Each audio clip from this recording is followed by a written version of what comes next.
Des riches de plus en plus riches, des pauvres de plus en plus pauvres. Depuis l'arrivée de Mohamed VI, le clivage entre ces deux mondes semble se creuser davantage.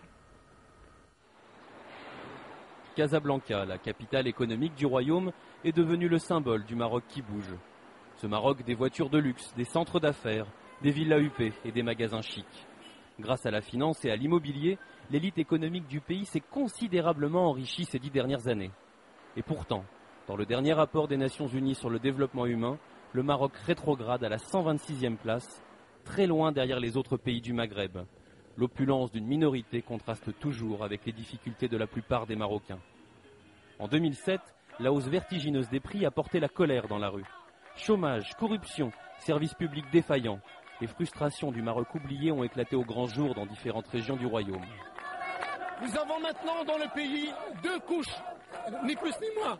Une couche qui vit une vie vraiment inimaginable, avec des moyens vraiment qui dépassent toute imagination, et une seule couche qui n'arrive même pas à subvenir à ses besoins les plus élémentaires. Il y a un peu plus d'un an, des émeutes à Sidi Ifni ont été violemment réprimées. Depuis, le climat social semble apaisé, mais les problèmes demeurent, comme à Sefrou, point de départ de la contestation.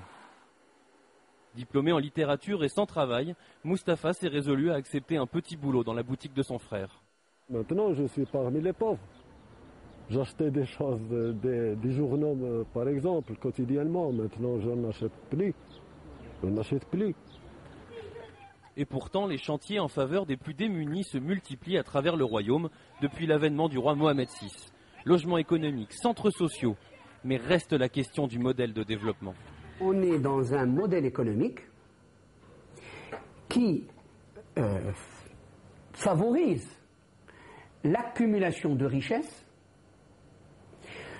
le creusement des inégalités. C'est la fameuse thèse, les profits d'aujourd'hui, c'est l'investissement de demain et c'est l'emploi d'après-demain. On est encore dans cette fable, donc malheureusement toutes les expériences à l'échelle internationale ont montré la faillite. Cette augmentation des disparités s'explique aussi par la faillite du système éducatif public. Le Maroc s'est doté d'un ambitieux plan de relance de l'éducation. Heureusement, car il y a urgence. Voilà, c'est la fin de ce numéro. En attendant, vous pouvez revoir toutes nos émissions.